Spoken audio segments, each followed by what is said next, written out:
하나님께 이끌리어 일평생 주만 바라며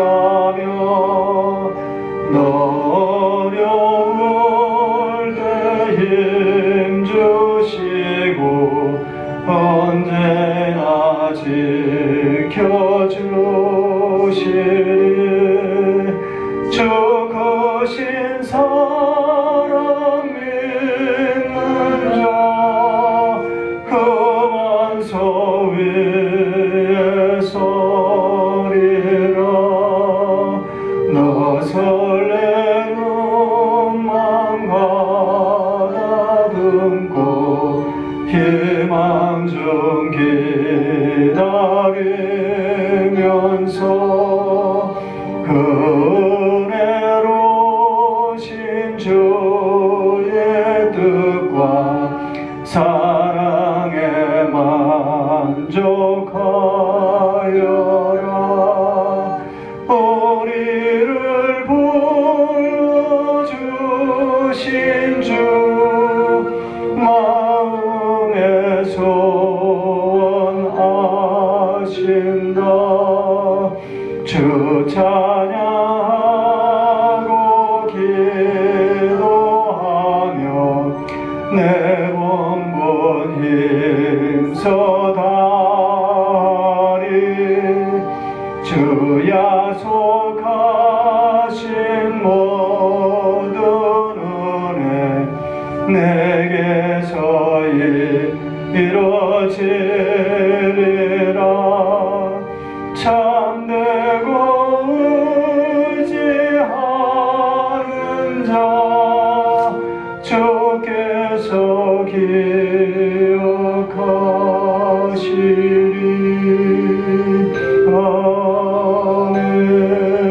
아멘. 교회 가운데 주의 택함 받은 백성 지금이라도 아버지 이곳에 오셔서 오게 해서 하나님 저희들이 합력하여 성령을 누릴 수 있는 귀한 자리가 되게 하여 주시옵소서. 에스겔서 37장 15절로 23절 말씀입니다. 여호와의 말씀이 또 내게 임하여 이르시되 인자야 너는 막대기 하나를 가져다가 그 위에 유다와 그 짝 이스라엘 자손이라 쓰고 또 다른 막대기 하나를 가지고 그 위에 에브라임의 막대기 곧 요셉과 그 짝 이스라엘 온 족속이라 쓰고 그 막대기들을 서로 합하여 하나가 되게 하라. 내 손에서 둘이 하나가 되리라. 내 민족이 내게 말하여 이르기를 이것이 무슨 뜻인지 우리에게 말하지 아니하겠느냐 하거든. 너는 곧 이르기를 주 여호와께서 이같이 말씀하시기를 내가 에브라임의 손에 있는 바 요셉과 그 짝 이스라엘 지파들의 막대기를 가져다가 유다의 막대기에 붙여서 한 막대기가 되게 한즉 내 손에서 하나가 되리라 하셨다 하고 너는 그 글 쓴 막대기들을 무리의 눈앞에서 손에 잡고 그들에게 이르기를 주 여호와께서 이같이 말씀하시기를 내가 이스라엘 자손을 잡혀간 여러 나라에서 인도하며 그 사방에서 모아서 그 고국 땅으로 돌아가게 하고 그 땅 이스라엘 모든 산에서 그들이 한 나라를 이루어서 한 임금이 모두 다스리게 하리니 그들이 다 다시는 두 민족이 되지 아니하며 두 나라로 나누이지 아니할지라. 그들이 그 우상들과 가증한 물건과 그 모든 죄악으로 더 이상 자신들을 더럽히지 아니하리라. 내가 그들을 그 범죄한 모든 처소에서 구원하여 정결하게 한즉 그들은 내 백성이 되고 나는 그들의 하나님이 되리라. 아멘. 거룩하신 하나님 아버지, 부족한 종이 주의 이 귀한 진리를 전하기를 원하옵나이다. 하나님 아버지 그 입술을 주장하여 주시고 악한 어둠의 세력들이 틈타지 않도록 막아주시고 이 진리를 깨달을 수 있는 영안을 열어주시옵소서. 감사드리며 예수님의 이름으로 기도드리옵나이다. 아멘. 오늘 1월 2일 2023년이 새해가 되었습니다. 세상 사람들은 종각에서 보신각 종을 친다고 밤을 새는 사람도 있고 또 저기 정동진에 가서 해돋이. 해돋이를 보는 사람도 있고 수많은 사람들이 새해를 기념합니다. 또 교회에서도 송구 영신 예배라고 12시까지 기다려서 예배를 드리는 교회들도 참 많아요. 근데 송구 영신 예배 특별히 아주 나타나는 현상들이 있지요. 말씀 뽑기 나도 많이 경험해 봤는데 송구 영신 예배 말씀 뽑기를 많이 합니다. 그리고 그 말씀을 봉투에 넣어가지고 다 일일이 뽑아가지고 한 해의 운수를 치듯이 이 말씀이 한 해의 좌우명처럼 기도하면은 그대로 이루어진다. 그래서 봉투를 나눠주면서 또 이제 헌금도 걷기도 하고 그렇습니다. 이런 것들이 좀 순수한 마음이라면은 얼마나 좋겠어요. 순수한 마음이라면. 그런데 여러분 이런 모습들은 가만히 그 속을 들여다보면은요, 그 우상 숭배와 같은 거예요. 이런 거에 빠지면 안 됩니다. 말씀 뽑기를 어디 있습니까? 또 특별히 새날을 또 기념하는 것도 어떻게 보면은 특별히 기념하는 것도 우상 숭배에 빠지기 쉬운 그 모습이라는 것이죠. 제가 새해라 해서 뭐 굳이 특별한 의미를 부여하진 않겠지만 오늘 우리가 새해를 맞이해서 좀 더 깊이 그 의미를 생각해 본다면 뭐가 있겠습니까? 뭐가 있을까요? 우리는 매일 뭐예요? 새 일심이에요. 새 일심. 매일 새 일심이에요. 우리는 항상 하나님 나라 안에 있기 때문에 매일 새 일심이에요. 여러분 우리 육신의 몸은 어떻습니까? 한 해가 지나면은 그만큼 새로워져요. 후패해지는 거예요. 내 육신의 몸은 한 해가 지날수록 후패해져요. 그렇기 때문에 내 영은, 내 속에 있는 영은 날로 새로워진다는 거예요. 그렇기 때문에 새해를 맞이해서 굳이 생각한다면 내가 과연 하나님의 말씀으로 좀 더 새롭게 좀 더 변화되는 모습으로 성화되는 모습으로 한 발 한 발 나아가고 있느냐 이거예요. 이거를 좀 돌이켜보는 것도 괜찮을 것 같습니다. 세상에 믿는다 하면서 늘 세상에 빠져가지고 오히려 세상을 향하여 침노하는 것이 아니라 천국은 침노하는 자의 것이라고 했잖아요. 그죠? 근데 침노하는 것이 아니라 세상에 빠져가지고 침노를 당하고 있어요. 이게 우리들의 모습이에요. 왜? 지금은요 마지막 때이기 때문에 점점 더 악의 영이 강렬하게 역사하는 시대예요. 그렇기 때문에 죄가 간영한 시대 아니에요. 그렇기 때문에 무화과나무 가지가 연해지고 잎이 묘성할 때 누가 온다 그랬어요? 인자가 가까이 있다고 그랬으니까 예수님의 때가 이르렀다는 거예요. 이럴 때 일수록 나를 미혹하는 악의 영이 강력하게 역사하기 때문에 세상으로 인하여서 내가 침노하는 자가 아니라 침노를 당하기 쉬운 시대에 우리는 살고 있다. 이런 얘기예요. 그렇기 때문에 우리는 세상을 거슬러 올라가면서 하나님의 말씀을 조금이라도 더 깨달으려고 몸부림치는 그런 삶이 있어야 된다는 것입니다. 히브리서 10장 38절에 히브리서 기자는 뭐라고 말하고 있어요? 나의 의인은 믿음으로 말미암아 살리라. 또한 뒤로 물러가면 내 마음이 그를 기뻐하지 아니하리라. 누가? 하나님이 그를 기뻐하지 않는단 말이에요. 그러니까 얘가 하나님의 백성이라고 내가 나를 믿는다고 이렇게 와 있는데 늘 제자리 걸음 세상에 연연한 삶 그냥 거기에 세워나지 못한단 말이에요. 그럼 누가 기뻐하지 않는다고? 하나님이 기뻐하지 않는다는 거예요. 하나님이. 우리는 뒤로 물러가 멸망할 자가 아니요 오직 영혼을 구원함에 이르는 믿음을 가진 자니라. 이렇게 히브리서 기자는 말하고 있습니다.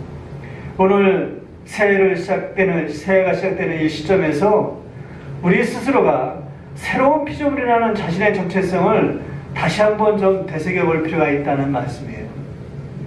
이게 중요한 거 아닙니까? 그렇죠? 그냥 선물 나누고 성탄절도 마찬가지예요. 뭐 선물 나누고 기뻐하고 뭐 이러는 게 중요한 거 아니라 내가 과연 새로운 예수님이 출생하듯이 새로운 모습으로 내가 오늘도 새롭게 태어났느냐 이거를 좀 점검해보는 기념하는 거룩한 날이 되어야 된다는 것입니다. 그러므로 이 절대 숙명의 십자가의 도를 따라 순례의 길을 가는 우리 성도들이 새해를 맞아 무엇보다도 중요하게 여겨야 할 것은 말씀을 통해 하나님과 하나님의 통치가 어떻게 내 주변에서 이 세상에서 이루어지고 있는지를 돌아보며 언제나 그 날을 어떻게 해요? 자, 하여튼 그 예수님의 그 도래 다시 오실 그 약속이 언제쯤 성취될 것인가 늘 준비하는 그런 자세가 필요하다는 거예요.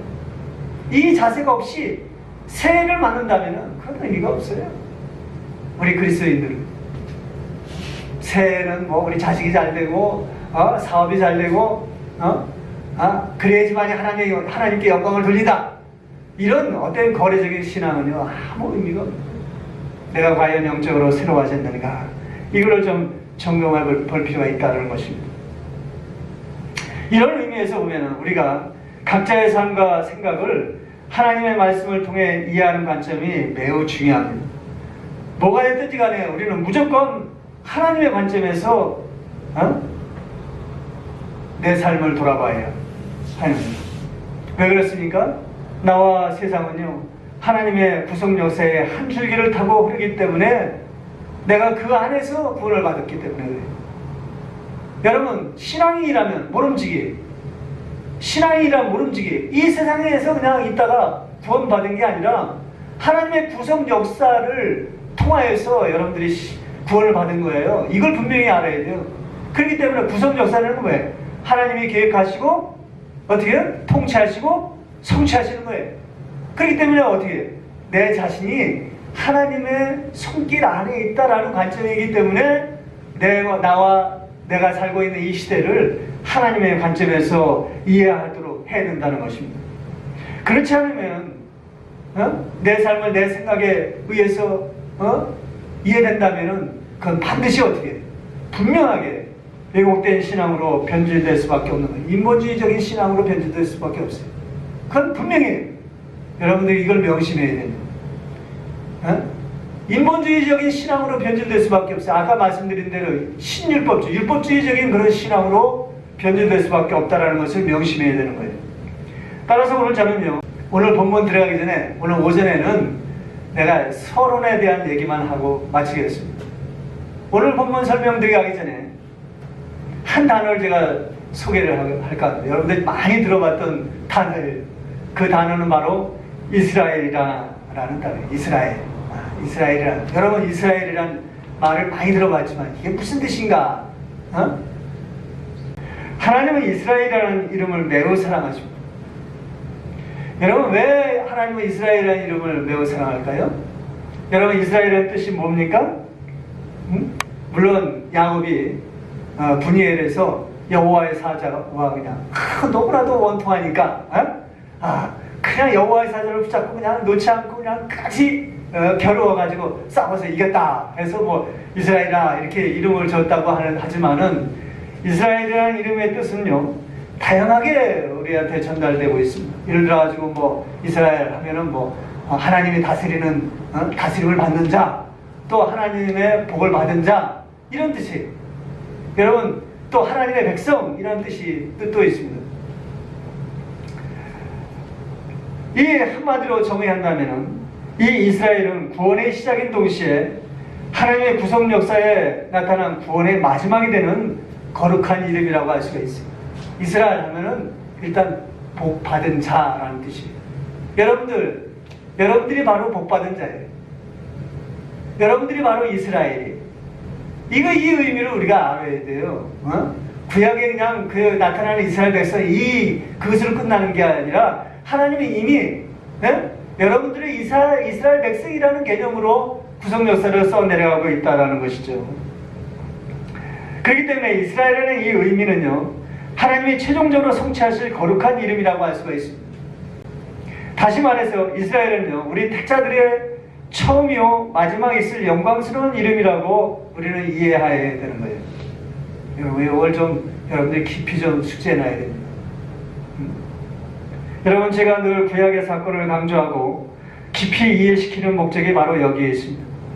우리가 하나님의 구속사에 나타난 이 이스라엘이라는 이름의 의미를 안다는 것은요, 그만큼 우리가 소유한 구원의 소중함과 영광스러움이 얼마나 큰지 그 깊이를 인식하고 있다라는 얘기죠. 그렇죠? 아, 이스라엘. 내가 이스라엘이구나. 응? 하나님께서 나에게 주신 이스라엘의 이 칭호를 참 대단하구나. 이 구원이 얼마나 큰가, 영광스러운가, 이거를 인식하고 있다는 것이죠. 확실하건대 우리가 이런 이스라엘이라는 인식을 우리가 깊게 인식하고 있다는 것은요, 우리가 이 세상을 이길 수 있는 힘이 있다는 거예요.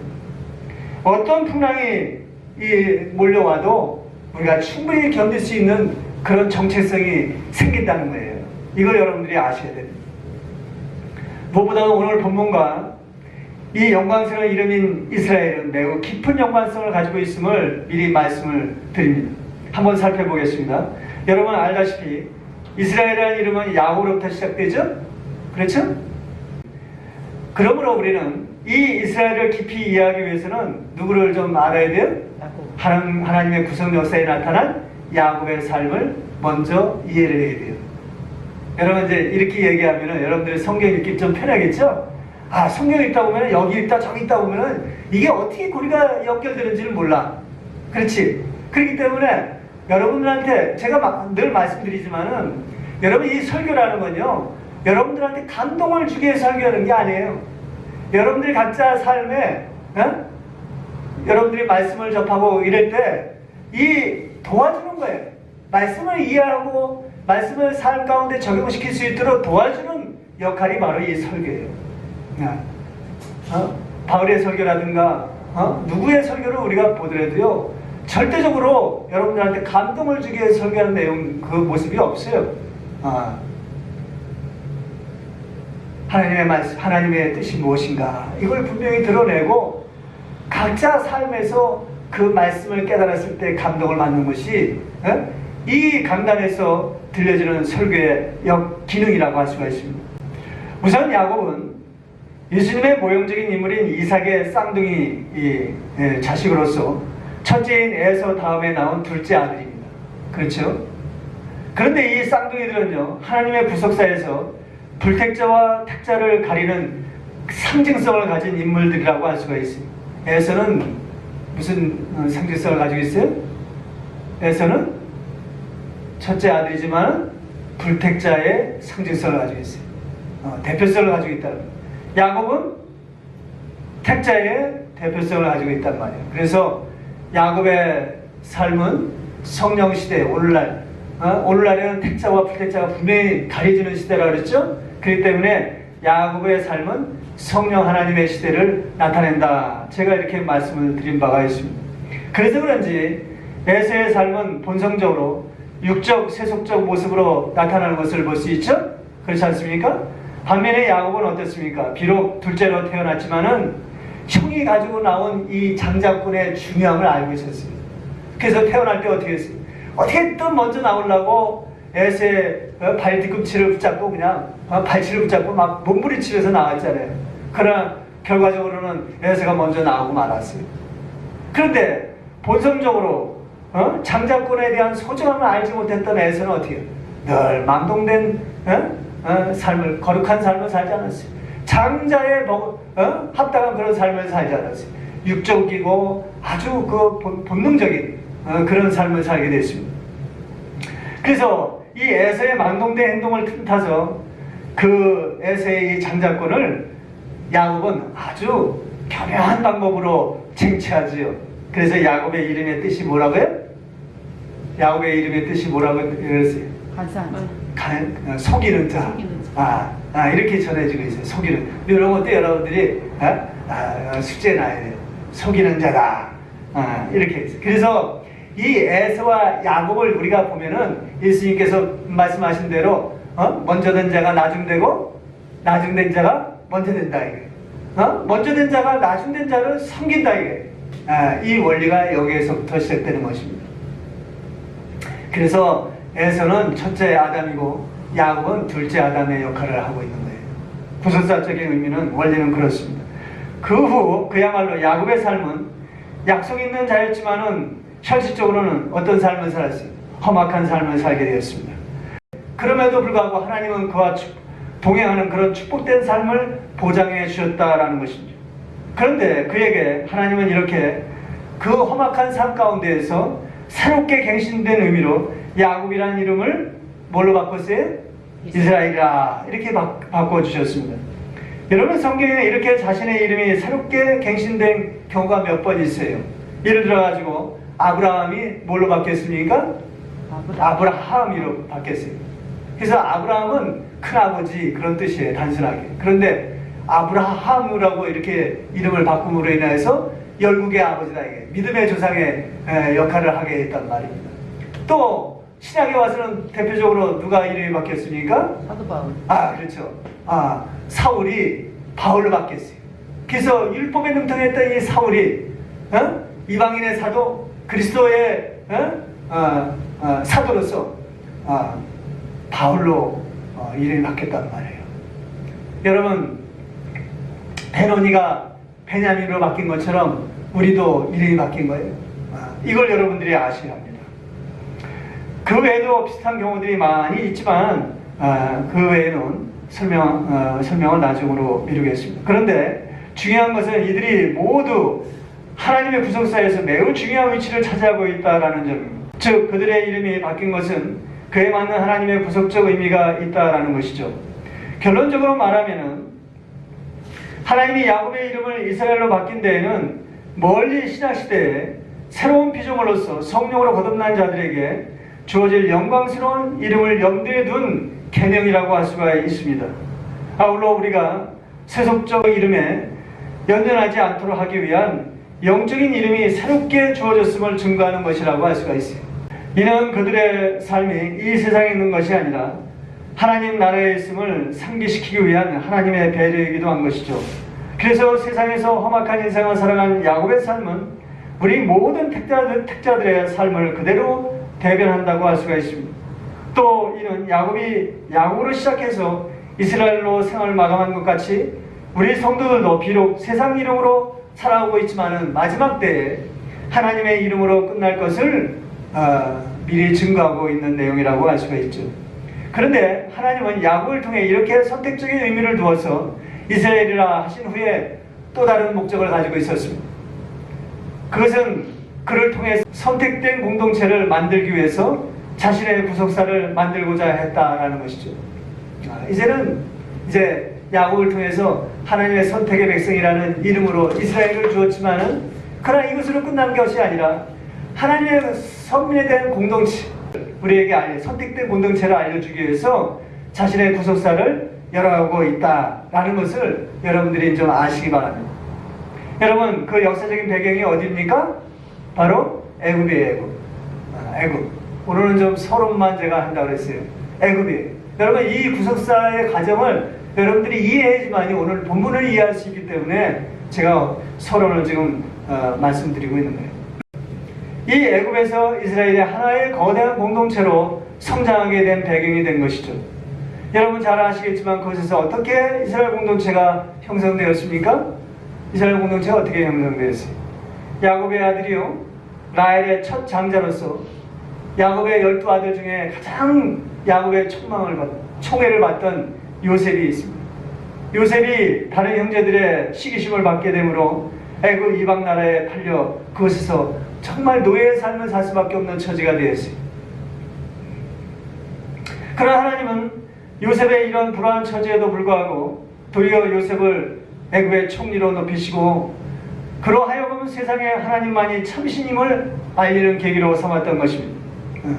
정말 우리가 신앙생활하면서 요셉의 이런 과정들을 우리가 늘 접하면서 용기를 얻어요. 내가 아무리 힘들어도 언젠가는 요셉처럼 나를 세상에서 높여주실 것이야. 이런 기대를 하면서 신앙생활을 하기도 합니다. 그러나 우리가 이 부분에 대해서 마냥 요셉의 성공만을 기대하면서 신앙생활할 것이 아니라 이 속에 있는 영적 의미를 깨닫는 것이 중요하겠죠. 그렇죠? 만약 그냥 요셉이 성공했으니까 나도 하나님께서 높게 이 세상을 높게 성공시켜 주실 것이야. 뭐 이런 기대 가지고 신앙생활은 잘못된 신앙입니다. 영적인 의미를 깨달아요. 그리고 세월이 흘러서 결국 이 요셉으로 인해서 가나안에 있던 애굽 가족, 야곱의 가족 75명이 애굽에 내려가게 되죠. 그렇게 내려가게 되므로 히브리 민족이란 이스라엘 민족이라는 거대한 신앙 공동체를 형성하게 되었던 것입니다. 결국 요셉 개인적으로는 어떻습니까? 억울하고 원통한 일이지만은 하나님은 그것으로 인해서 이 선택적 의미의 야곱의 가족이 하나의 큰 공동체로 성장할 계기를 만들었다는 거예요. 이것이 중요한 것입니다. 여러분, 이 공동체를 통해서 우리는 뭘 깨달을 수 있어요? 우리 공동체, 이 교회라는 공동체의 의미도 알 수가 있겠죠. 이 교회가 어떤 것이 교회의 참된 의미인가? 이걸 통해서 어떻게 그리스도의 몸된 교회로서 예수님의 존재를 또 깨달을 수 있는 거예요.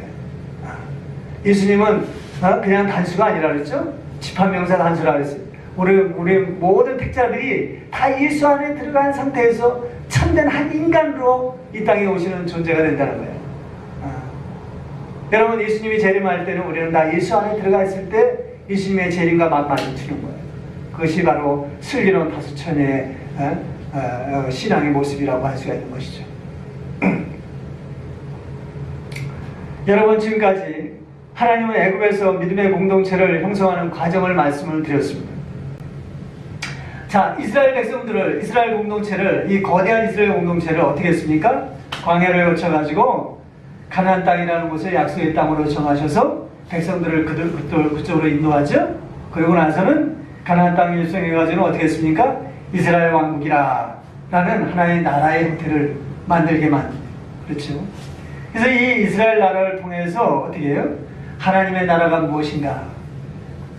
장차 우리가 가야 할 천국이 무엇인가? 라는 것을 이 이스라엘 왕국, 다윗 왕국을 통해서 우리에게 모형적으로 보여주고 있다라는 것이, 다윗 왕을 통해서 장차 오실 예수 그리스도와 통치하실 이 공과 의가 무엇이냐? 우리가 예수님 믿고 공의로운 삶을 산다, 의로운 삶을 산다 그랬죠. 그렇죠. 그러나 우리가 무엇이 의냐, 무엇이 공이냐, 이건 잘 모르잖아요. 압니까? 다윗 왕국, 이스라엘 왕국을 통치하는 그 장면에서 다윗이 어떻게 나라를 통치했습니까? 어떻게 나라를 통치했습니까? 공과 의로 통치했다. 여러분, 성경을 조금이라도 보신 분들은 다 아실 거예요. 하나님의 공과 의로 통치했기 때문에 그가 가는 곳에 뭐예요? 어떤 대적도 대적할 만한 곳이 다 가는 곳마다 이기는 장면을 볼 수가 있습니다.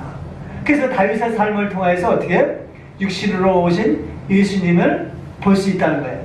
하나님의 나라, 회개하라, 천국이 가까웠느니라, 하나님의 나라가 가까웠느니라, 예수님이 외쳤죠. 그죠? 자기 자신을 외치는 장면이, 이게 하나님의 나라가 무엇인지를 이 다윗 왕국을 통해서 우리가 읽을 수 있다는 거예요.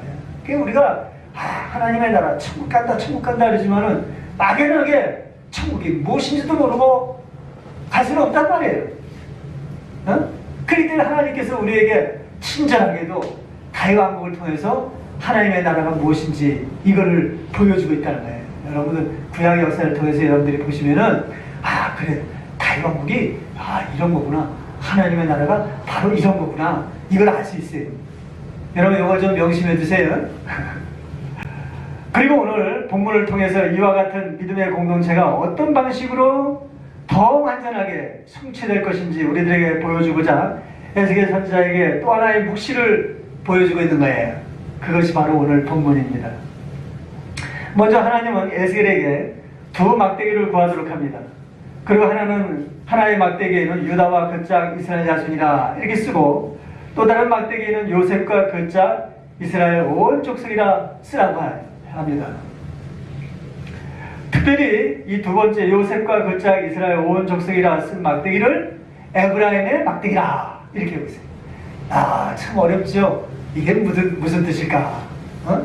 두 막대기를 서로 합하여 하나가 되게 하라, 이렇게 말씀하고 있습니다.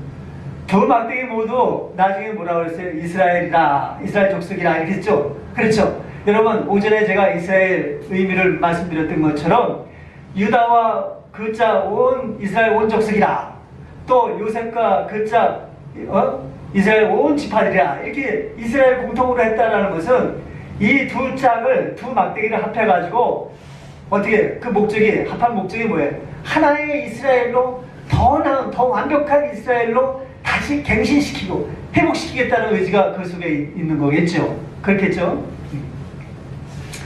지금까지 이스라엘의 이름이 더 완전한, 더 나은 이름으로 다시 갱신하겠다라는 하나님의 뜻을 우리는 짐작할 수가 있습니다. 쉽게 말해서 오늘 이 묵시는요, 지금까지 세웠던 기존의 이스라엘 공동체가 완전히 무너지고 그런 가운데 새롭게 흩어진 이스라엘 공동체, 이스라엘 백성들을 여기저기 이제 망했으니까 여기저기 흩어질 거 아니에요.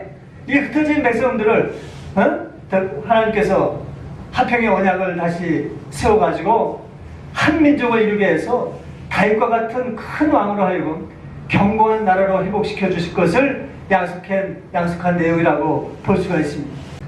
여러분, 사실 오늘날 이 유대인들은 지금도 이 약속을 문자적으로 찰떡같이 믿고 있어요. 오늘 여기에 나온 이 예언의 말씀을 유대인들은 아주 찰떡같이 믿고 있어요, 지금. 그래서 지금도 이스라엘 유대인들은 언젠가는 다윗과 같은 왕이 나와가지고 자기네 나라를 아주 이 지상에서 견고하게 무소불위의 나라를 만들 것이다 이렇게 믿고 있잖아요. 그래서 이제 유대인들이 참 철저하잖아요. 교육도 그렇고, 그죠? 그래서 전 세계의 유대인들이 다 지배하고 있는 거예요. 그만큼 물리적으로도 이 교육이 참 중요해. 일본 사람들이 신앙이 없는데도 그 훌륭하잖아. 거리에 쓰레기 하나 없잖아요, 그죠? 그들의 공동체 의식이 얼마나 강해. 교육도 참 중요한 것 같아. 그러나 신앙적인 측면에서는 이들의 신앙이 굉장히 잘못된 거죠.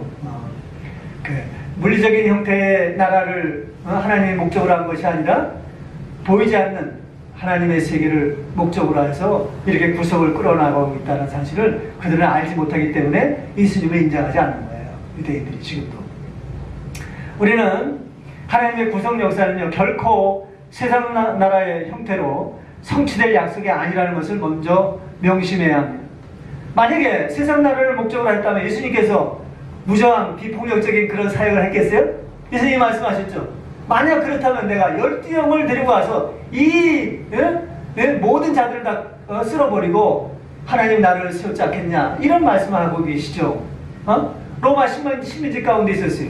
그러면 내가 세상 나라를 목적으로 했다면은 12영을 내려보내가지고 저들이 로마를 다 쓸어버리고 정말 하나님 제대로 믿는 사람만 모이게 해가지고 이스라엘 나라를 회복했을 거 아니에요. 그게 아니라고 예수님은 말씀하셨습니다. 여러분, 이것을 우리가 좀 명심하고 오늘 말씀을 좀 들어야 될 것이에요. 여러분, 오늘 이 묵시는요, 야고로부터 시작된 선택된 의미의 이 이스라엘 공동체가 그 이름에 걸맞게 어떻게 더 완전하게 회복시킬 것인가라는 그것을 예표한 영적 예언이라고 할 수가 있습니다. 다시 말해, 보이는 세계에서 보이지 않는 영적 세계로 그의 택자들을 옮겨서 하나의 영적 공동체를 형성시키겠다는 하나님의 목적을 두고 있는 것입니다. 여러분, 하나님의 구속은 역사는요, 똑같은 어떤 원리의 반복적인 형태라고 볼 수가 있어요. 그래서 예수님께서 말씀하시죠. 새 포도주는 어디에 담는다고요? 새 부대에 담는다는 거야.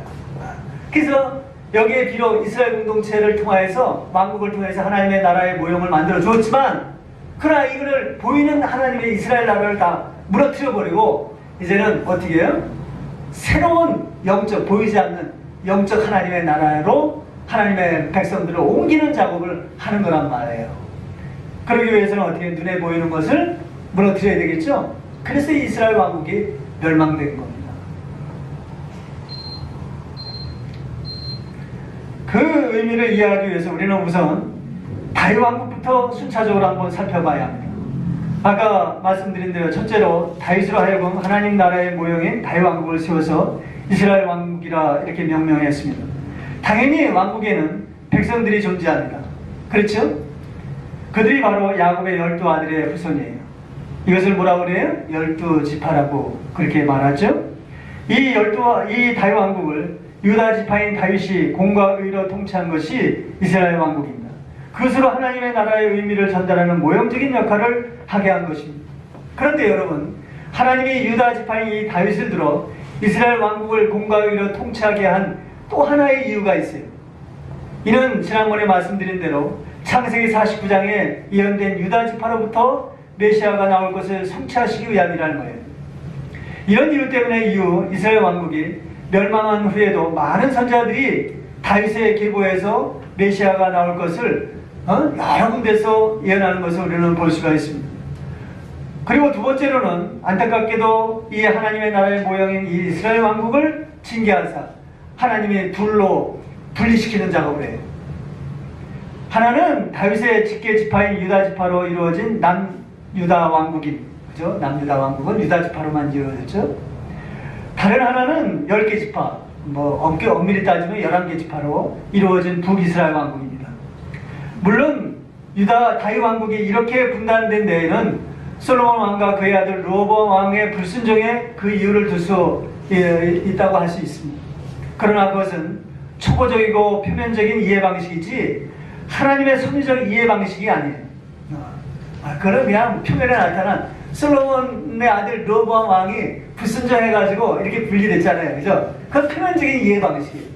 우리는 그러나 하나님의 섭리적인 측면에서 우리는 이해해야 한다는 거예요.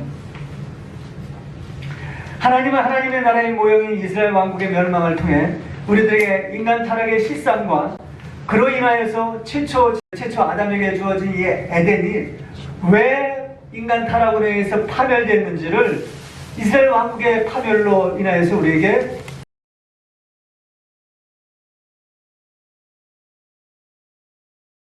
여러분, 이스라엘 왕국이 멸망하면서 인간 타락의 실상이 얼마나 많이 보이고 있습니까? 이걸 통해서 내 속에 있는 죄성이 무엇인지를 깨달을 수 있다는 거예요. 그리고 하나님의 나라였던 이 에덴이 왜 인간의 타락으로 인해서 이렇게 황폐화되고 멸망되었는가, 이거를 이스라엘 왕국의 멸망을 통해서 우리가 깨달을 수 있다라는 것입니다. 그리고 그런 가운데 이스라엘 공동체를 더 나은 공동체로, 더 영적인 공동체로 거듭나게 함으로 그의 백성들을 버리지 아니하시는 하나님의 신실한 자비와 사랑을 깨닫게 하고자 함이었다. 이것이 가장 중요한 구속사적 의미라고 할 수가 있습니다. 여러분 한번 생각해 보시기 바랍니다. 우선 우리가 생각해야 할 것은 이 두 분단된 나라의 신앙이 서로 상이한 형태로 나타나고 있다는 점에 우리는 주목해야 합니다. 두 나라는 동일한 하나님의 선민 공동체로 출발하였지만 특별히 북이스라엘은 어떻습니까? 호세아나 아모스와 같은 깨어있는 선지자들의 그렇게 목 놓아 외치는 책망에도 불구하고 베델과 단의 금송아지를 만들어 끊임없이 배교와 세속적인 우상 숭배에 빠져드는 것을 우리는 볼 수가 있어요. 그들은 이런 우상의 형상들을 만들어 가지고는 이것이 애굽에서 우리 백성들을 인도한 하나님이다, 이렇게 하면서 신앙생활을 했던 거예요. 사실 이 금송아지 형상이요, 바로 하나님이 인간 타락의 실상을 우리들에게 표면적으로, 예표적으로 설명하는 장면이라고 할 수가 있어요. 여러분, 북이스라엘에서 숭배했던 이 금송아지 형상은요, 겉으로는 이것이 우리 백성들을 애굽에서 인도한 하나님이다, 겉으로는 우리가 어떤 하자도 발견할 수가 없어요. 그러나 그들은 어떻게 해요? 금송아지 형상을 하나님이라고 얘기했다는 거예요. 제2계명을 범하고 있는 거예요. 여러분, 이 금송아지 형상이 바로 하나님의 인간 타락의 실상을 우리들에게 예표적으로 설명하는 대표적인 장면이라고 할 수가 있는 거예요. 여러분, 이것을 잘 이해를 해야 돼요. 이런 오늘날 행해하고 있는 기복적이고 육신적인 은사주의, 눈에 보이는 가시적인 신앙, 신비적인 병고침이나 이런 신비적인 가시적인 신앙에 매여있는 신앙을 우리들에게 알려주고 있는 것입니다. 얼마나 이제 마지막 때 재림 때가 되면은 이런 현상들이 아주 극도로 나타날 거예요. 여러분, 우리는 이런 신앙에 결코 빠져서는 안 됩니다. 이런 가시적인 신앙에 빠져서는 안 돼요. 결국 이 같은 북이스라엘은요, 이웃나라 아수르에 의해서 BC 722년에 멸망하고 그들은 선민의 자격을 잃고 이방 나라로 흡수되고 말았습니다. 반면에 남유다는 북이스라엘과 조금 상황이 틀려요. 남유다도 북이스라엘과 마찬가지로 백성들의 불순종이 이어져 왔음에도 불구하고 하나님은 자신의 계획을 성취하기 위한 뭔가 특별한 목적을 여전히 그 남유다 가운데 남겨두고 있었습니다. 이런 그들로 하여금 하나님이 인류 구원의 목적을 두고 자신의 구속 언약을 숨겨두고 있었다라는 점이에요.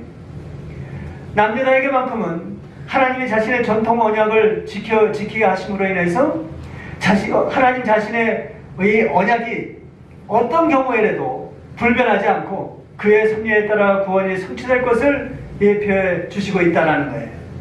여러분, 그래서 남유다 왕국의 왕들을 우리가 접하면은 아주 그래도 불순종하고 막 범죄 가운데 들어가더라도 그 언약이 변하지 않고 쫙 이어지는 것을 우리는 볼 수가 있어요.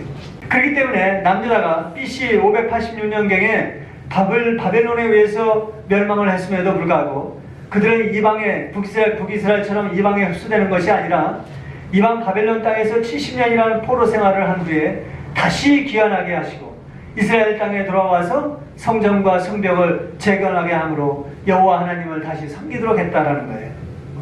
여러분, 그 이유가 있단 말입니다.